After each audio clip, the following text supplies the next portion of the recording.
Fred Ngatia's past relationship with the current administration formed the larger part of today's interviews by the Judicial Service Commission in search for Kenya's next Chief Justice.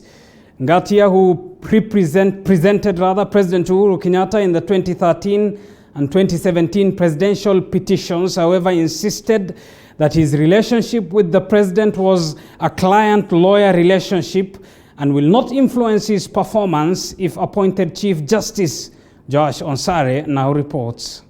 Day 7 of the interviews to search for the Kenya's next Chief Justice and prominent lawyer Fred Ngatia was appearing before the Judicial Service Commission. Ngatia's relationship with President Uhuru Kenyatta forming the larger part of the interview. Ngatia represented President Uhuru Kenyatta in the election petitions of 2013 and 2017.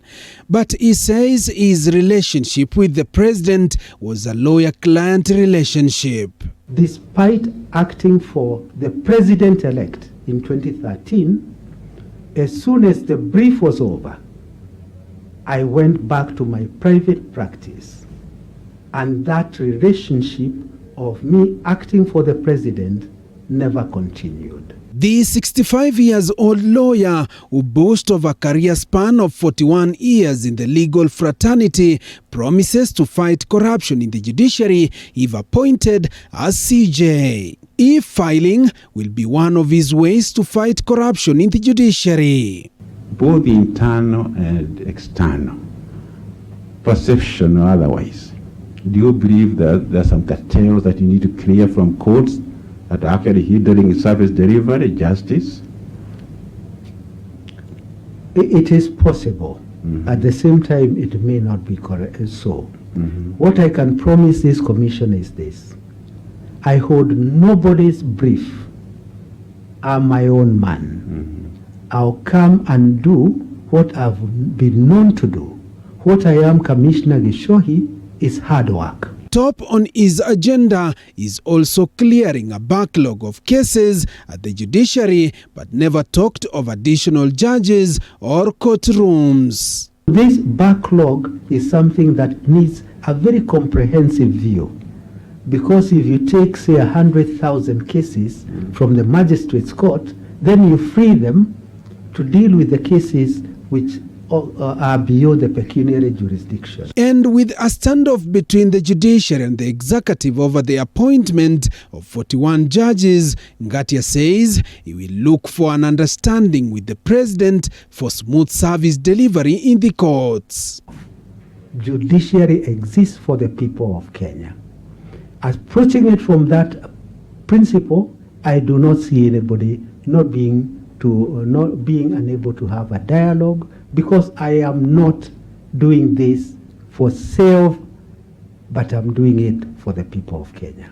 And like some of his colleagues who have already appeared before the commission, Ngatia also faulted Kenya Revenue Authority, which he says has been a hindrance in his clearance. Many of the interviewees had not received their KRA clearance by the time they appeared for the interviews. I have already an ADR agreement with KRA, and within the next 3, maybe 4 weeks, would have resolved.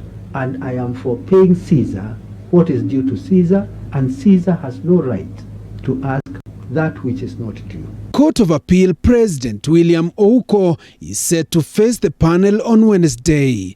Born in 1961 in Siaya County, Justice Ouko was appointed President of the Court of Appeal in 2018. Having served as judge of the High Court between 2004 and 2012, before he was promoted to a judge of Court of Appeal in 2012, his over 33 years of experience in law gives him an edge over the rest of the candidates. In his 33 years of legal practice, Ouko has served as Joint Secretary of the Golden Bag Commission of Inquiry, where he is remembered for his deadly efficiency, which has over time earned him the highest service honors in the country, Elder of the Burning Spear and Chief of the Burning Spear. In the year 2010 constitution, including the expansion of the representation in the Judicial Service Commission to include the Supreme Court, the Law Society of Kenya, and the Kenya Judges and Magistrates Association. The Ouko report, which is the most comprehensive blueprint for change in the judiciary, also proposed the introduction of performance management in the judiciary alongside a ring-fenced financial allocation of at least 2.5% of the annual national budget. His past relationship with the current administration took center stage in the 5 hours interview, but as it would be, Fred Ngatia is not your ordinary lawyer and hopes to succeed David Maraga before he marks his 70th birthday, which is the maximum age for a CJ in the country. Joash Onsare, TV 47, Supreme Court, Nairobi.